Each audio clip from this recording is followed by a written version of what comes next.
Hello, my name is Eve Moffett, the host of Focus on Hope. In our studios today, we have three people with information about lupus. Libby. Hi. Hi, I'm John. John. And his son. Michael. Michael. Thank you. Tell us about lupus. Lupus is an autoimmune disease, and what autoimmune means is that the healthy tissue in your body is under attack from your immune system. And the immune system is basically has become confused. It loses its ability to differentiate between healthy tissue and, for instance, a bacteria that it needs to destroy. So commonly the T cells, which we heard a lot about with AIDS. A person with lupus has T cells, but they're just confused. So they tend to attack healthy tissue rather than bacterias and viruses and other foreign invaders. And lupus is an illness that usually hits people in especially women in childbearing years. And I was diagnosed when I was 33 and working full time and going to the gym 3 times a week and going down and surfing at the beach any chance I got, which was usually on the weekends with my kids. So I was very, very active, and what I noticed is as time went on, I was growing fatigued at my work, and I started losing weight. I was losing about 1/2 pound a month, and I wasn't trying to.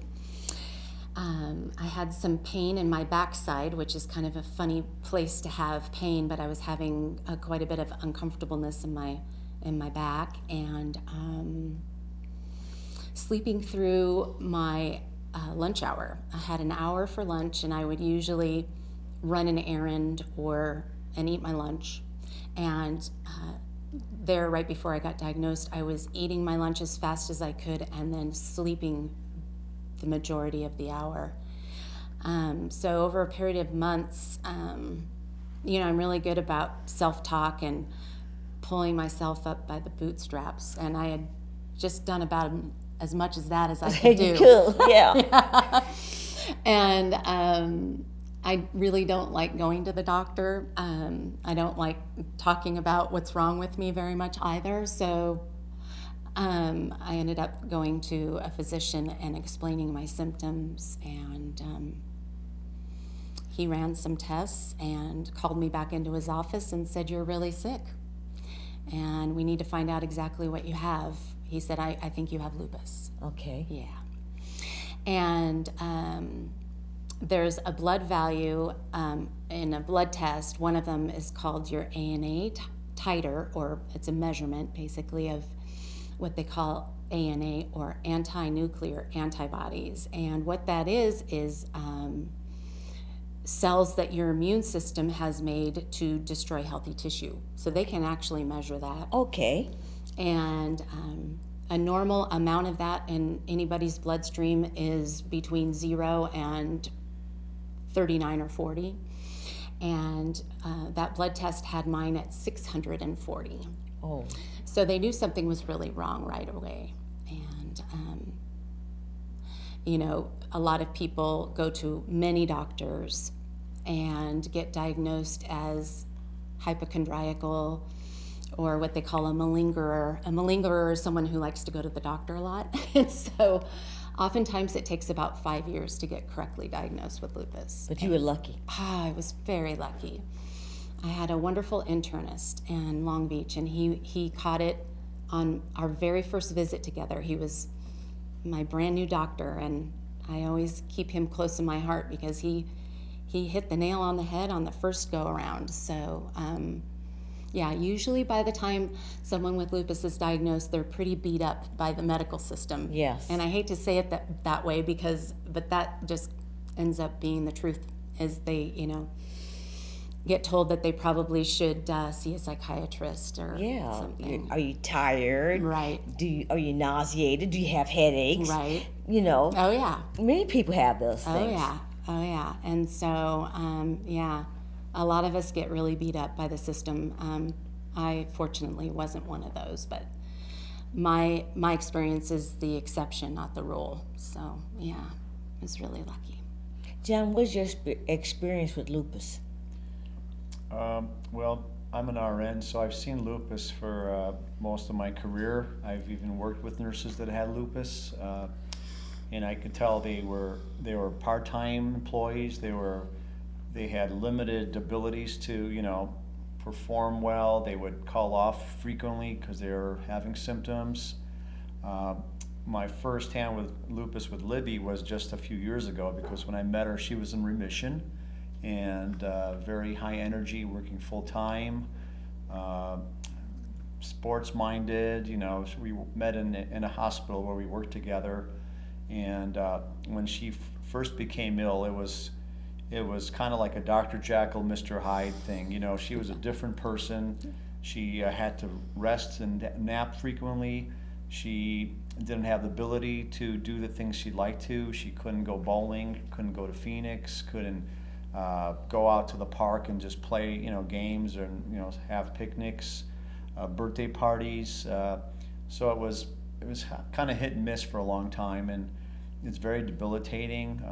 Most of the time, by 3 or 4 or 5 o'clock, she's ready for bed for the night. So it's a give and take, and we don't know. I never know what Libby I'm going to have in the morning. Oh. So It's always exciting. So she's sometimes napping by 10 o'clock in the morning. She's very efficient with doing what she does, and it's usually short bursts of energy. She's very supportive with Michael and helping him with school and picking him up, taking him to school when I'm at work early. But it's very tough on the patients that I've seen in my personal and professional career. It's very hard for them to deal with it. Yeah. How many types of lupus are there? I think there's about 3 or 4. There's systemic lupus, which is the most common form, and systemic meaning basically, your whole body can be affected in different ways at different times.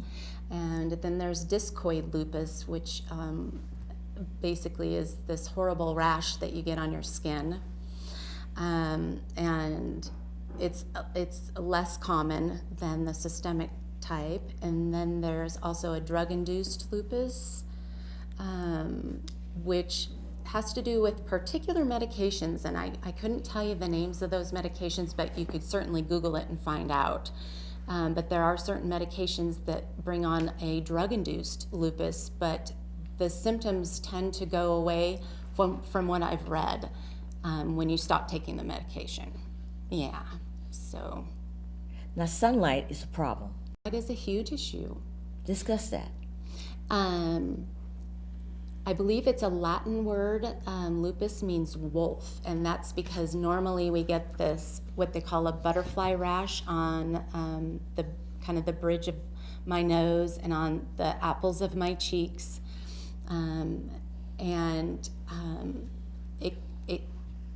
we're just extremely sun sensitive and can actually get a flare just from getting too much sun, and oftentimes.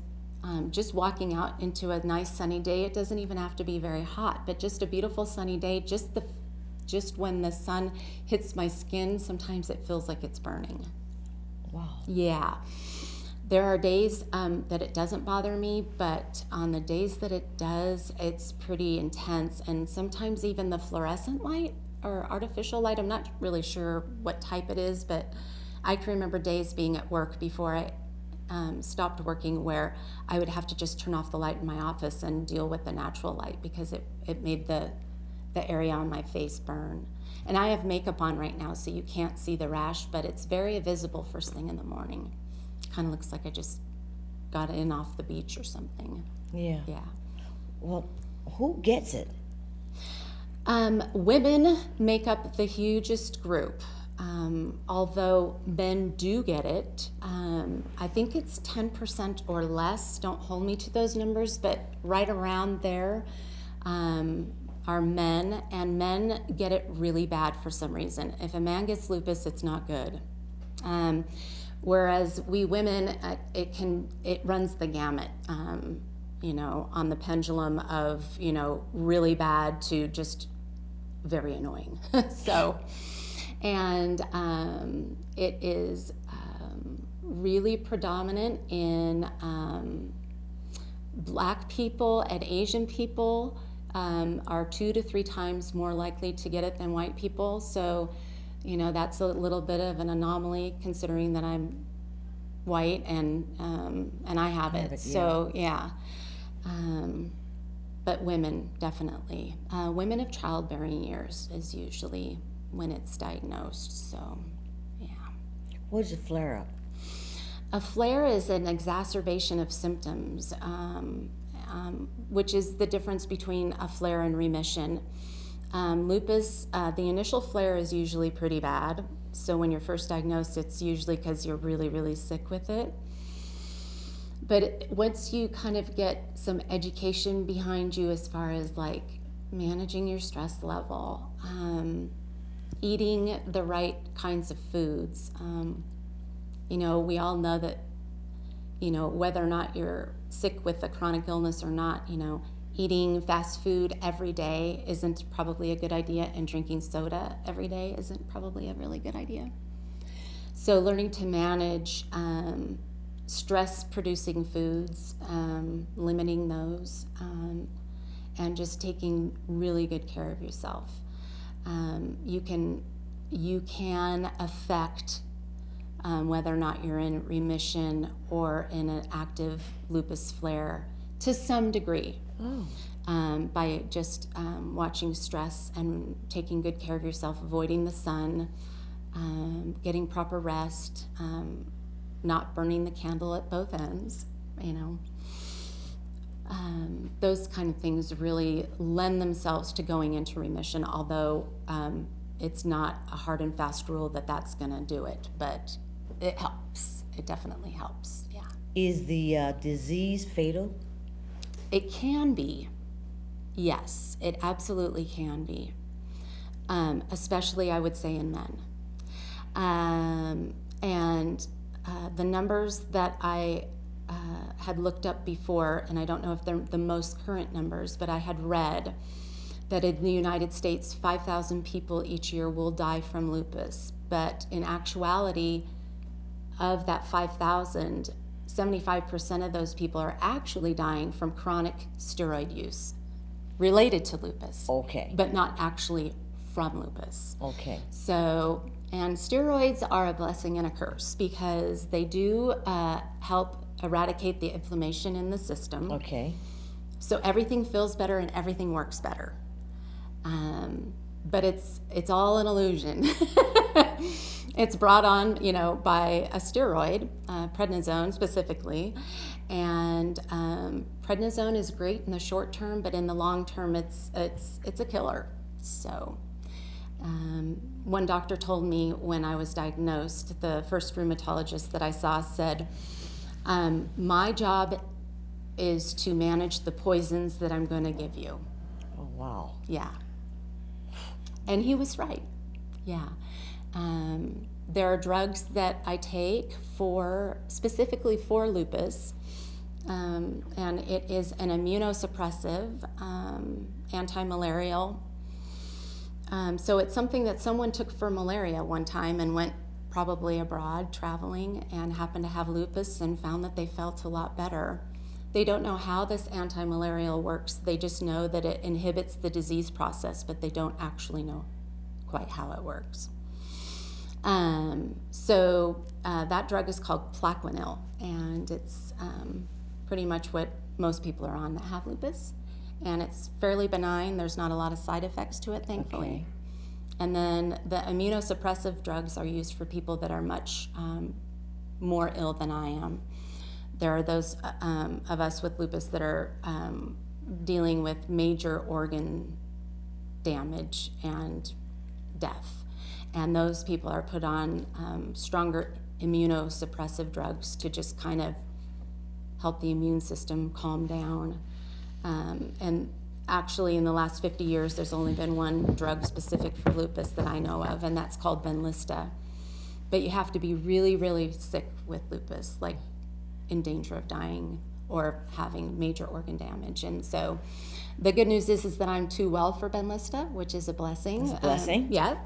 But there are those of us that are, really struggling to keep their vital organs alive, and they're the ones that get the Benlysta. So, yeah. How has this disease impacted your marriage? It's changed our marriage. It's made us work better as a team. It's made me more patient. It's really tested my patience in a lot of ways. It's a different awareness for me to kind of know where Libby's at for the day, and to manage the day, and help with Michael's help here to have a productive day, to do normal things that were automatic before. Now we have to give a helping hand and do a lot of the household chores, and be in tune to her feelings, and make it as easy as for her, because if it's easy for her, it's easy for everybody. We're just kind of tweaking everything a little differently, But it's going. I think we've grown closer. It's a different kind of responsibility, because it's something that's not going to go away. There's no cure for it as we speak right now. There's a lot of research going on, but I think supportive family is a key. It's about 70% of this. If you can be supportive to the person and be flexible, things can work out in a long term. So yeah. Wow. He's good at helping out with chores. He's really good about doing the dinner dishes. On the nights that I can make dinner, I actually really like my own food, my own cooking. And so when I'm able to do that, he's really good about cleaning up. And Michael is very helpful too. He helps me a lot. Michael, what do you do? Well, I usually help her with getting things if she ever needs them. And also my little dog, Grace. Well, when we go down to Phoenix and bowling, when Lib cannot go, she usually sticks around with Lib most of the time because she's used to her. And also, when me and my dad are home, we usually help her with staying good and refreshed, so that she doesn't have that much stress. So yeah, we try to help her a lot so she doesn't get that much sicker. And they do. And like Michael mentioned about Grace the Chihuahua, we actually have two dogs currently. We have a Rottweiler, a very big dog named Daisy, and then this little baby girl Chihuahua named Grace. And Daisy and Grace keep me company when the boys are off doing stuff that boys like to do, like going bowling or to the car show. So yeah, I highly recommend having children and animals around. Oh, you do? I highly recommend it, yeah. Sometimes Michael asks me to play Legos with him or something, and that just is wonderfully distracting. And his exuberance and passion for all sorts of things is very infectious. Oh, wow. I know, he's awesome. You would think that children would be in the way. Oh, it's my secret. It's just wonderful having, good people around you. So, Yeah. it makes a big difference. Yeah. Yeah, it really does. Have you worked with people with lupus other than... Well, I have. Being a registered nurse for a long time, I've worked with nurses with lupus, and I've worked with many patients that have lupus and other ailments to accompany it. So I see the chronic fatigue, the chronic pain issues, inability to work at long periods of time. Yeah, it's kind of a rare disease. A lot of people don't know about it, but I see enough of it in the communities and all of Arizona. I've been here for 25 years, so I've seen a lot of it, and it's very debilitating. And it's like mind over mood. You have to be a positive person, take real good care of yourself, rest, eat well, and deal with the symptoms and have supportive people around you. That's the main thing. You can't have negative people taking your energy away, like energy vampires. You can't have those people around. Energy Because when I vampires. see Libby with people that are, needy, friends could be needy, and I can see she gets beat up by that, and it takes a long, couple days to recover from that. Yeah. Anything really stressful. So you have to really kind of gauge and take care of yourself, not only your body but your mind. Yeah. Yeah, I've had some changes in friendships, not just marriage and family, but also in some friends that I've had to just let go of because, They're needy. and I love being an encourager and I love being supportive, but myself and my family were paying a very high price, Yeah. and so I've had to say goodbye to some of those friendships Yeah. for my own survival. Yeah. And that's been really hard. Wow. Yeah. Well, thank you for coming on the show. Thank you for having us. Thank you, Michael. John. Thank you for having us. Say Okay. something? Yes. And also, we have had a dog for 5 years. Her name was Tallulah. And a few weeks ago, or months, she ran away and never came back. So that's bringing a little stress to our relationship, Yes. and also the dogs. Yes. Because Grace was used to playing with Tallulah, Yeah. and so when Tallulah's gone, Grace was sad, and Okay. she's starting to like Daisy a lot more than she used to. And at least we're happy because we know she's in a better place now. Okay. Yeah. Yeah. Is there another person in this area that has lupus that you're in contact with? I can't think of anybody. Once again, my memory doesn't always show up when I need it to, but not that I intimately know, no. I have had some phone calls about, a friend or a family member has lupus, can you help? And I give them as much information as I can, because I think the scariest part is not knowing. It's the not knowing. Yes. Yeah, and you're always questioning yourself, like, what's wrong with me? Yes. Why can't I get it together? Yes. Yeah, It so must have been very it's a very lonely feeling, yes. Yeah, and so tired I for no reason. Right. And dry mouth and Yeah. dry eyes. And right, yeah, but like I said, I think it's drawn our family closer together and my marriage closer together, although it's been very challenging too. Yeah. Yeah. Is there something else you'd like to say? I would like to say something that's pretty vital to all this. When you're in the medical field like I've been in for all my life, for 33 years, the doctors and nurses, they sometimes think that people with lupus or chronic pain are just medication seekers, and they're trying to get the easy way out and be on chronic medication for like the oxycodones and stuff like that to cover symptoms and go on disability and being taken care of. But when you actually live with someone, and like I'm with Libby for about 10 years, 8 to 10 years right now, you really see that it's a true diagnosis, it's a true disease, and they're not faking it. And when you see grown men doing it too, that are one was an ex-football NFL player, basically crying on the YouTube screen. I saw that film there, and it's real. People think, oh, they're just faking it, or they're just looking for medications, but these symptoms are real, and you really empathize with these people, because I have a lot of patients with lupus, so I've seen. Oh, over you the do? years. Yeah. So You work locally? I work in Prescott Valley. Okay. I've worked in Cottonwood, and I'm a psychiatric.